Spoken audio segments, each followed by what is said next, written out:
What's up, y'all? Dodge Whisperer here. It's time for some new projects. As Barracuda went off without a hitch, made it back from No Name Nationals safe and sound, did a fantastic job, as y'all have all seen. But we've got a few others that are been in the works for quite some time, and we need to decide on what we're going to do next.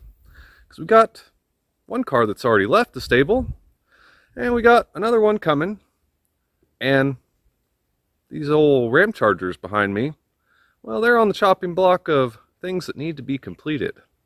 So let's take a quick look around, talk about the next projects coming up, and make a plan, I guess, because, well, somebody's got to put this stuff together, right?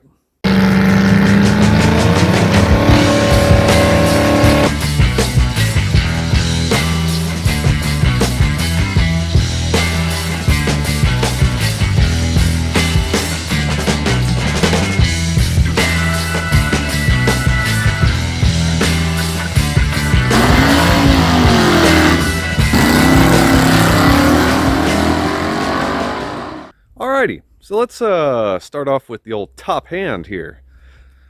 It's still in good running order, more or less. It's seen some bumps and bruises after the last outing we had, i.e. this poor fender over here, which, don't worry, it still looks better than whenever I procured it. But we've got to address some leaf spring issues here. As y'all can see, that's not exactly in a good working order. Got a bent shackle there from dipping into a mud hole, which also took out the fender. And passenger side spring is sprung. So we've got some new springs to throw on the back of the old top hand. A tail light too, I suppose. That's one thing that's got to be addressed.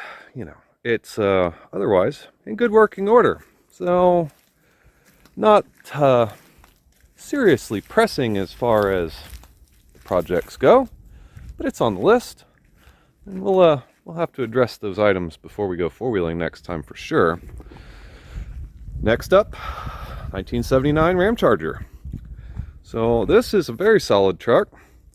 Pretty nice shape. I have a ton of parts for it, including a late model 5.7 liter Hemi, 5-speed automatic, and an NP241 transfer case to back it up. Very cool project. Got a lot of bits and pieces for it. Unfortunately, the Hemi project probably not going to happen this go around, as it's quite an undertaking. We've got another one in the works over here that is definitely closer. So let's move along here down old Ramcharger road. The ever famous Keystone Ramcharger. This truck still in good working order. I'm sure the battery's dead at the moment, but at least the tires aren't flat, because, well, if the tires aren't flat, the battery's probably dead. That's just the way it goes around here. And yeah, but it's doing all right. We've definitely got to give it a little attention here soon, just to keep everything going. But that one's in good shape right now. We're not going to mess with it too much. The real contender here is the 1976 Plymouth Trail Duster.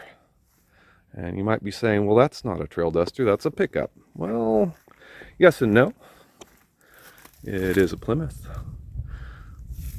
Pretty shiny grille, got a vintage brush guard on it.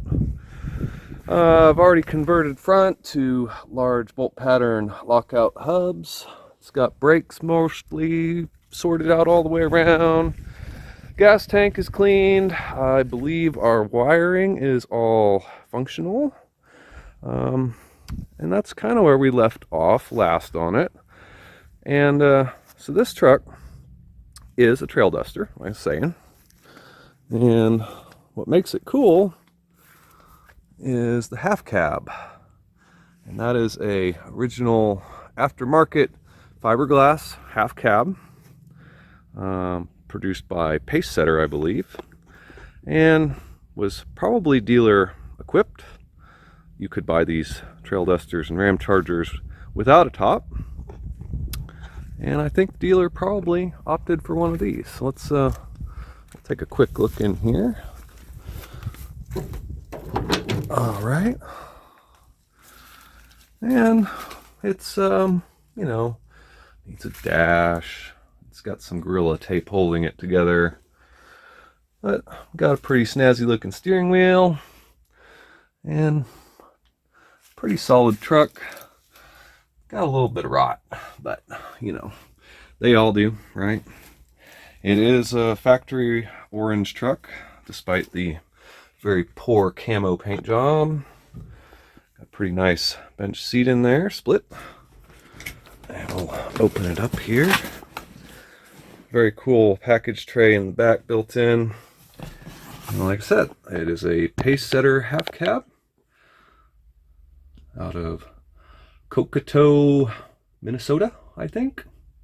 Probably butchered that, but very cool, very rare option to have these pace setter half cabs. Does have a factory roll bar. Got some exhaust bits back here and some drive shafts that are ready to go.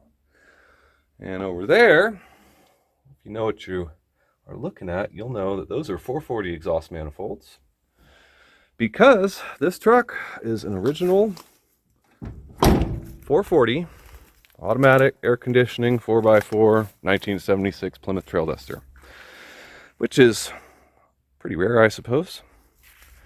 And this is going to be what we work on next, y'all.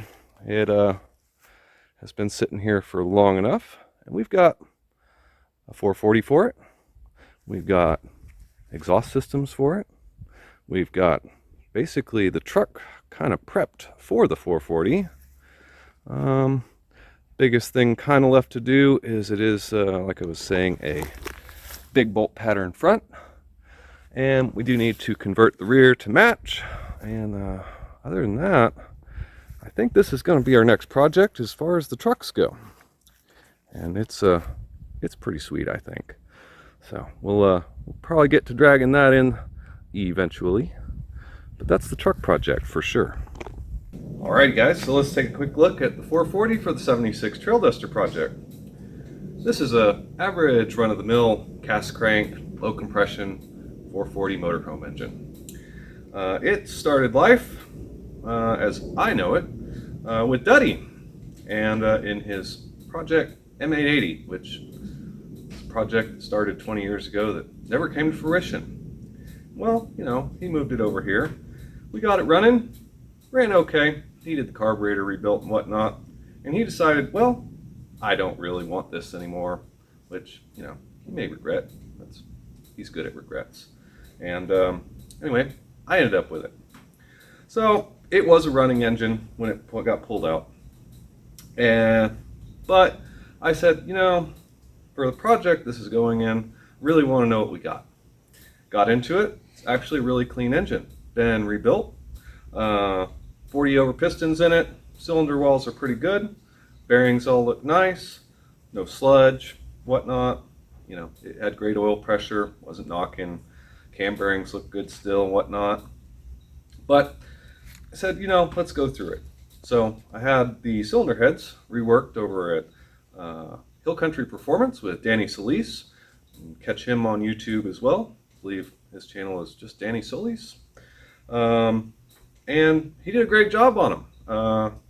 They are mildly ported 452 casting heads with some matching valve springs to go with the camshaft I picked for this. And, you know, if you're building a 76 Trail Duster with a 440, you wouldn't want it stock, right? I don't. Well, we picked out a Hughes Whiplash cam for this, which is specially designed for these wonderful 7 and something-ish compression 440s. You know, this one may be closer to 8, but they're low compression. The pistons are at least 150 thousandths in the hole, and it needs all the help it can get. That Whiplash cam should make this thing sound like an absolute race car, and make some really good torque. We've got a nice torque converter to go with it, and some fresh heads. It should make a hell of a hot rod with the all-wheel drive NP203 transfer case and 727. So I'm going to go ahead and keep it bolt action. Pretty simple build, I think. We are going to be tearing this motor down a little bit further. I'd like to hone the cylinders, give it some fresh rings, and give it a thorough cleaning because it has been disassembled for a good amount of time now. I keep it bagged up and oiled up, and it still spins over nice and smooth. But it needs, the treatment, right? So there you go. 440 for a Trailduster. And I think that's going to be a really fun project, guys. Y'all just keep watching. We'll start tearing into that soon enough. But coming up on the next episode, you're going to get to see what I'm really excited to do. One of our cars has left the stable, and it's an old one. It's one that I put a lot of work into. You've even seen a video of it on the channel. However, we don't have the space and time to care for that car as it should be. And I was approached by someone who said, I really want that car, and I've got a car that you might want in trade. So that's coming next, guys. It's going to be an awesome video. It was a 2-day trip up north, and hopefully what we got in trade is en route right now. So y'all just stay tuned for more of that. That's a quick project update for the Dodge Whisperer, and should be a fun time. So if you're not already, make sure you subscribe, like, and share, and we'll see you next time with lots more Dodge projects, because, well, we're masochists and we love making more work for ourselves than is really necessary.